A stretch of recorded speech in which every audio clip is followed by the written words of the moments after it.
Welcome back. Motion, the city's only women-run co-ed youth basketball program, has partnered up with the Bronx-based nonprofit WHEDco to bring competitive yet fun league play to kids.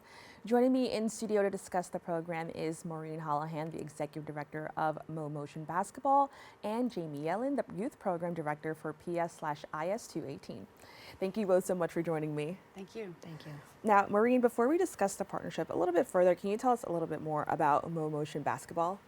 We started in 2009 after I was coaching one of the first youth sports programs in the city, and the problem was we were traveling to Long Island, and there are teams now that travel to Jersey, they travel to Baltimore and Boston, and I said right away that as a kid, you don't really have to do this, and I wasn't too keen on having the parents go so far. So I said, why don't we just go up to Harlem and play? Why don't we go to the East Side and play? And eventually we started picking up some teams in the Bronx too. That's amazing. Now, Jamie, can you explain a little bit more, tell me a little bit more about WHEDco and how this collaboration kind of started? Yeah, I mean, WHEDco does a lot of things, but I work in the youth department, so I run the after-school program at PSIS218, which is a K through 8 school. Maureen and I were just talking about this the other day, and I don't remember exactly how we found each other, but fortune had it that we did find each other, and I had a basketball team going, and we were looking for more league play opportunities, and again, somehow we connected with each other, and the rest is blissful history.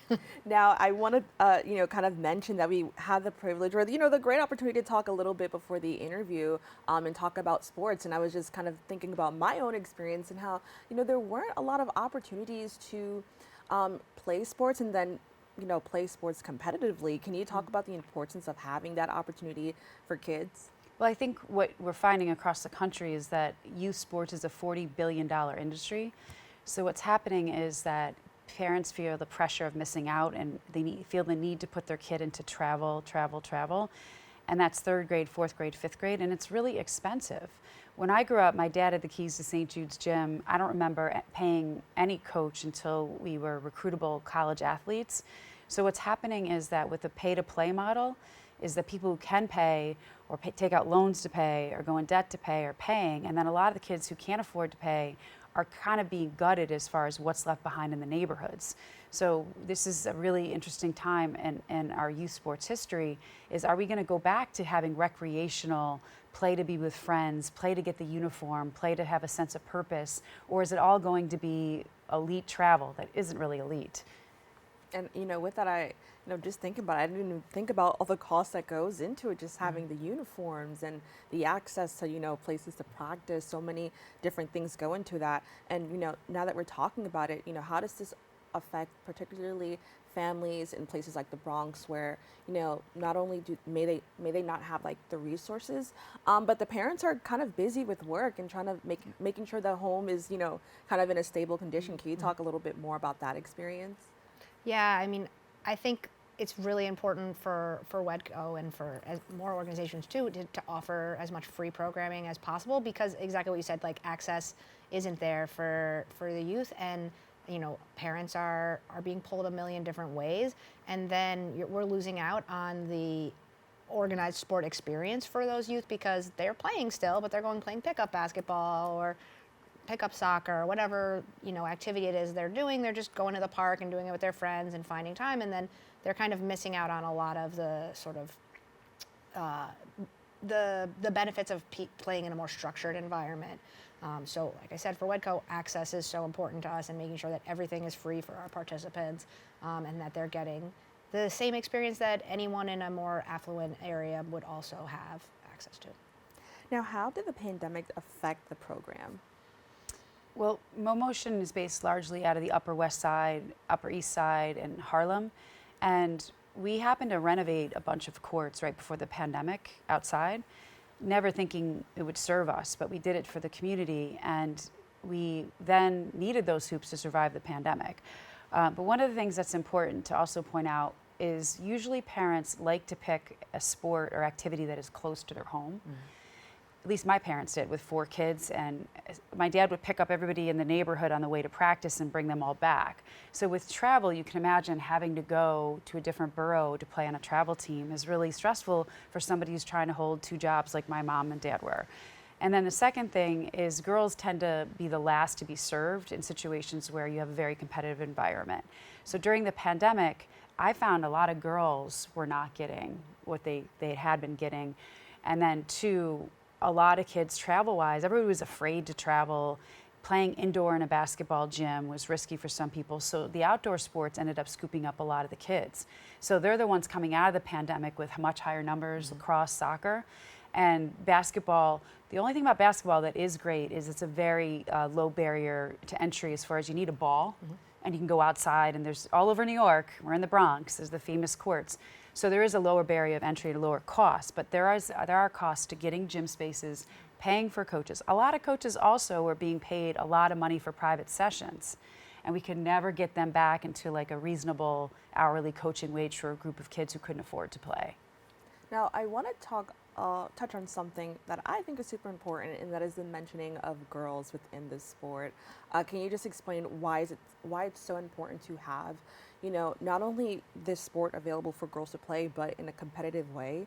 I understand that, at least in my neighborhood or, in my community, basketball is kind of focused on boys more often. So can you talk about your experience noticing that and why it's important for girls to have this access?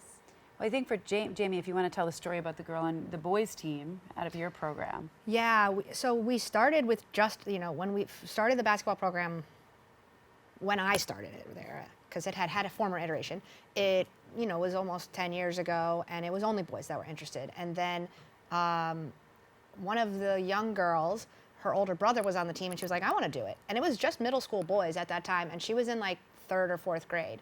And we were like, okay. So she started playing on the team with them, and over time her friends saw her doing that and getting interested, and within a couple years we had enough girls interested to have a boys team and a girls team, and that's right around the time that we found Maureen and Motion. And so it was really great to get them to have some experience, and they had a much lower sport IQ than the boys did with it. It was a new experience for them, but that's the best way to learn, is to get in there and actually play and have exposure to league setting, a team setting, and they got a lot of great experience. And kind of talking about sports, I would love to take it a little bit larger for a second. I would say this year we had an amazing year for women's basketball, and so many young girls, found women that they could look up to, within the league. Can you just explain, what you've noticed or how that has possibly impacted the work that you do with little girls who are interested in basketball?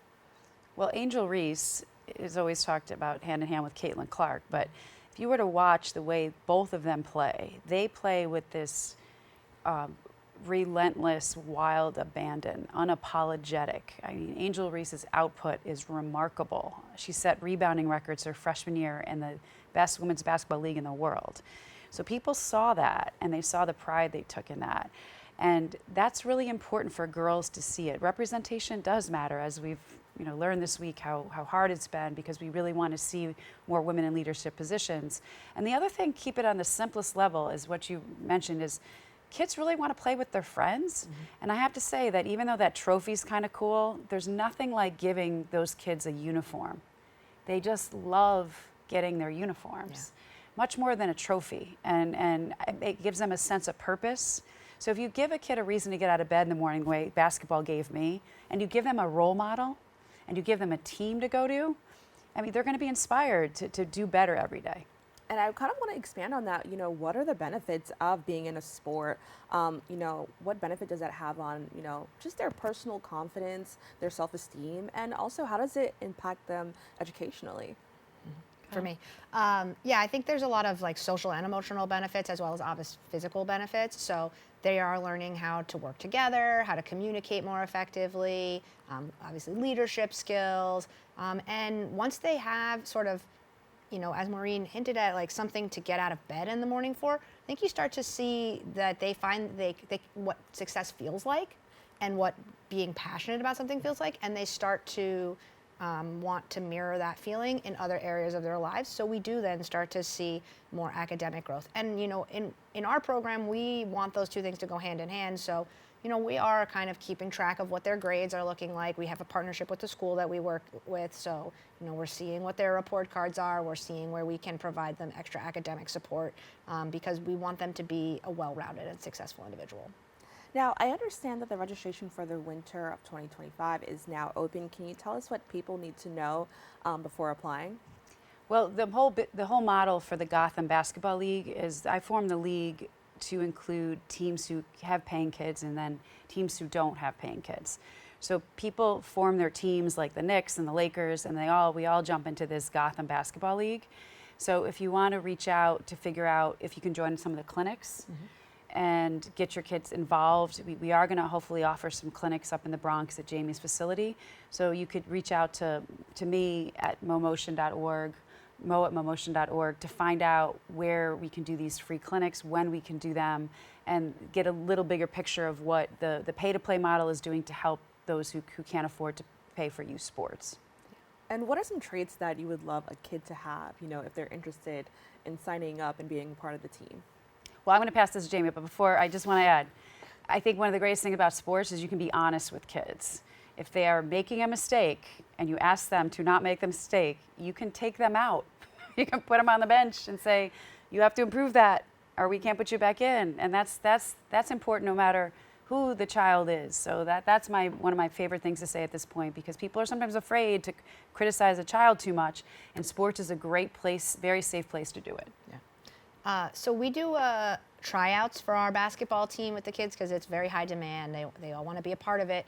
And I know I'm not the one making the decisions, but I know that what we are looking for is less about their current skill level and more about like their curiosity, their sportsmanship, their grit, their determination. Like those are the things that we want to see, because we have coaches so that you can learn. You'll get experience, you'll learn, you'll get better. But you can't teach a kid to want more. Right. If that's not like kind of already ingrained in them. So those are what we're hoping to develop, students that are more passionate, and then we can work with them. All right, so wonderful. Thank you so much. I want to thank you both so much for joining us and having this wonderful conversation. Definitely, I hope more people look into it. And to learn more, please go to the website on the screen below. We've come to the end of our show today. I'd like to thank all of our guests for joining us and you, the viewers, for tuning in. If you missed any part of today's show, you can catch the recable cast at 5 and 10 p.m. on Optimum Channel 67 and Verizon Fios Channel 33, or watch anytime on the web at BronxNet.org. You can catch a brand new episode of Open with Darren Jaime on Wednesday and with Rena Valentine on Friday. I'm Kibin Alleyne, wishing you and yours safety and wellness now and always. See you next time.